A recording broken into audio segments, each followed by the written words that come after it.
Good morning. It's a beautiful day for a run. Today I'm doing my 25-minute run on my Galloway 5K plan.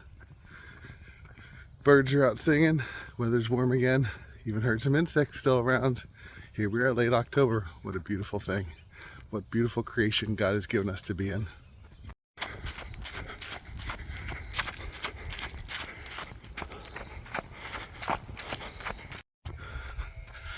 Obedience is something I've been thinking about a lot. It's a virtue,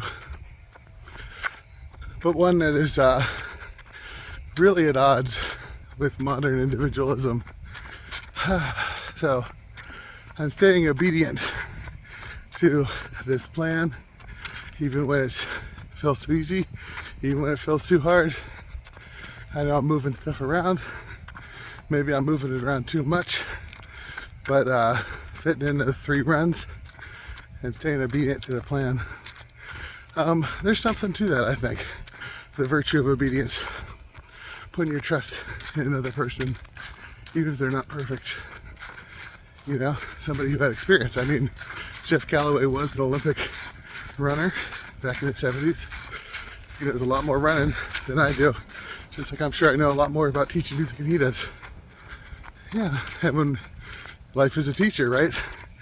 You give obedience to a principal, even if you've had 2 in 2 years, right? Because the principal has been given a position of authority and they're watching the overall direction of the school and not just your classroom. You know, you may not agree with the direction, but that's when obedience is hardest and it's most important.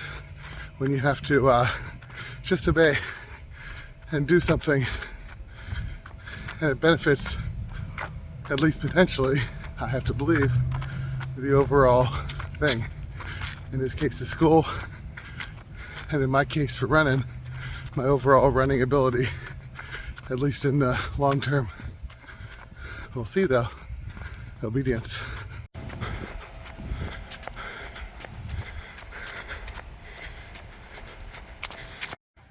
But obedience is a hard virtue in the 21st century, when everything in the world tells us that we should trust ourselves, our individual view of things, even if somebody has more experience with it than we do. When it comes to running, right, who are our most successful runners? Those are people that make the Olympics, people that, or if they're running marathons, make the marathon majors and compete in those, or people that compete in the biggest name ultra marathons, such as Western States, the Barkley Marathons, UTMB comrades, or people that compete in those tournaments like the Sky Running Tour and Golden Trails, right?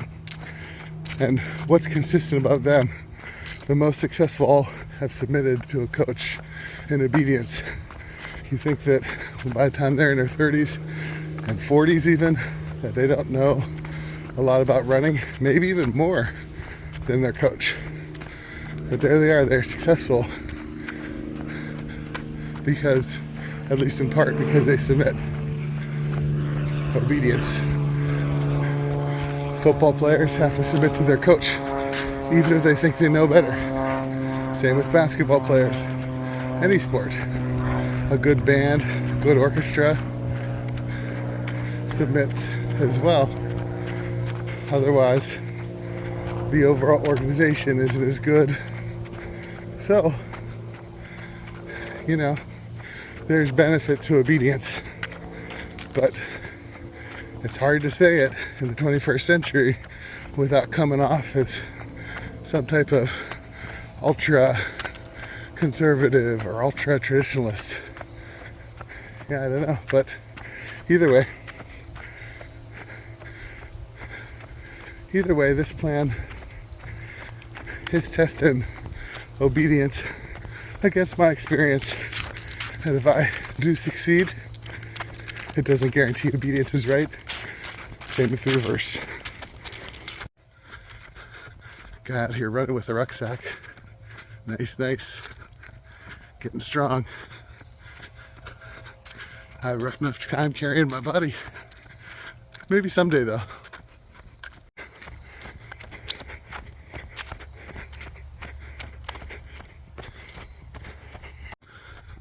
Question of the day: have you found success with obedience or not?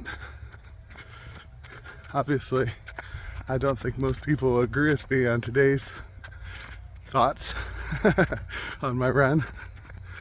But man, it's a beautiful day to be out here thinking, isn't it? We had a beautiful sunrise, beautiful soundscapes. How lucky we are.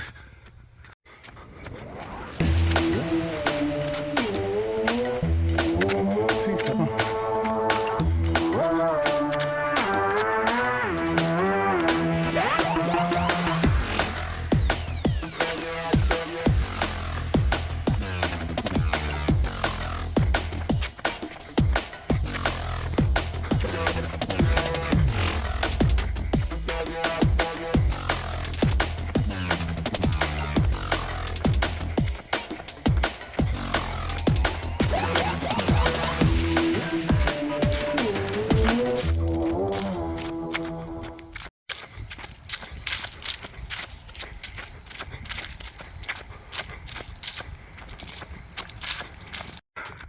Whew, and then with the big hill.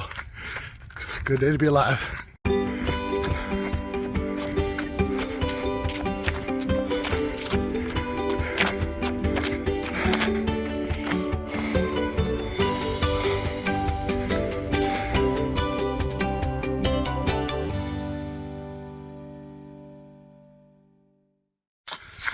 Yeah, in scripture, David comes upon King Saul in the cave and is able to kill him then and take his role as king. But David, obedient to the anointed Saul, even though Saul has fallen, he's still anointed king, chooses not to kill him. Instead takes a chance, takes this as an opportunity to prove his faithfulness